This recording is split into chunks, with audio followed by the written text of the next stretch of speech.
Hey everybody, it's Shannon with Sparkle and Shine Health and Fitness, and I'm just jumping on tonight to talk a little bit about sleep. And what got me thinking about this was the time change. So yesterday at 2 a.m. was the time change, spring forward, right? And we all lost an hour of sleep. Well, my fun story is, and if you know me, I try to find positivity in everything. I actually got called into work Saturday night, a 12-hour shift. But to my excitement, once I got there, they reminded me, don't forget, tonight's the time change. I was like, oh, how exciting. Instead of working in a 12-hour shift, I only have to actually work 11 hours. So that was my positive, fun thought for the night, getting called in. And it actually went really well. It was kind of fun to stay up all night and watch we have these satellite, clocks, and they change, and the cell phones automatically flip and go from 2 o'clock to all of a sudden it's 3 o'clock in the morning. And so that was kind of fun. And actually, for some reason, the time change didn't seem to affect me quite as much as it normally does every year. So maybe next year try staying up all night. I don't know, see if it works for you. But anyways, so I thought this was a great time to evaluate, are we getting enough sleep? It's really important for our bodies to rest. And so I wanted to share with you some guidelines from the National Sleep Foundation and what they recommend for sleep, okay? So most of you that are watching are probably parents, you have kids, so I'm just gonna share that age range, okay? So for school-age children, I'm gonna read this off to you because these are their recommendations, not mine, okay?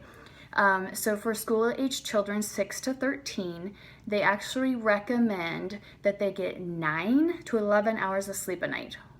Wow, that's a lot, right? For teenagers 14 to 7, that would be my son, my youngest son, they recommend 8 to 10 hours of sleep a night.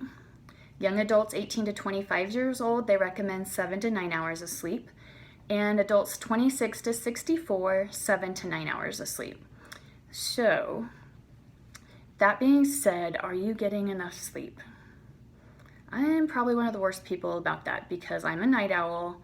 I like to stay up at night, but then I don't like to get up in the morning. And so it's a great time to evaluate if you're getting enough sleep. This time change can be really tough on some people. It can make you moody, not want to eat, really groggy, tired. So why not monitor your sleep for the next week and see if you're getting enough sleep? Work on healthy habits and helping those kiddos get enough sleep at night, especially, during the school week when they have to sit all day in school. So what can we do to make some of those healthy habits? How can we get better sleep at night? Just some quick little tips would be for kids, making a routine. Kids do really well most of the time with routines. And so, an hour before bedtime, have them take a warm bath, relax, read a book, make sure their rooms are dark, make sure they're comfortable before they go to sleep. These are all things we can do too. For adults, making sure that we, don't drink caffeine, right before bedtime. It can keep us up. Avoid nicotine before bedtime. It can keep us up.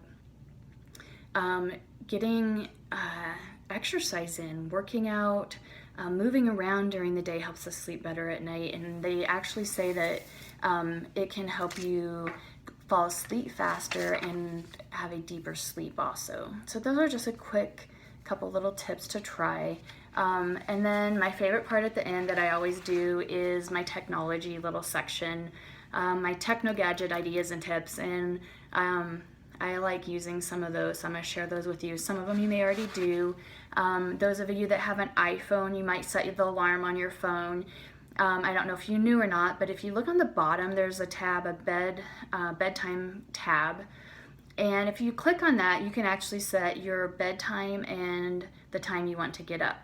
And then it will send you a reminder whatever time you pick, like a half hour before bed, an hour before bed, and remind you it's time for bed. And you might think that's kind of crazy, but we get so busy and wrapped up in things that sometimes it's a good thing to remember, oh, it's already 8 o'clock at night. Let's start winding down for bed. The other thing is, another app is if you have a Fitbit like I have, Your Fitbit will help you track your sleep at night, and it will also send you reminders before bed. Another app is a Go to Bed app. It's free, and it does the same thing. It tracks it. And one more app I wanted to share with you is called Slumber or Fall Asleep.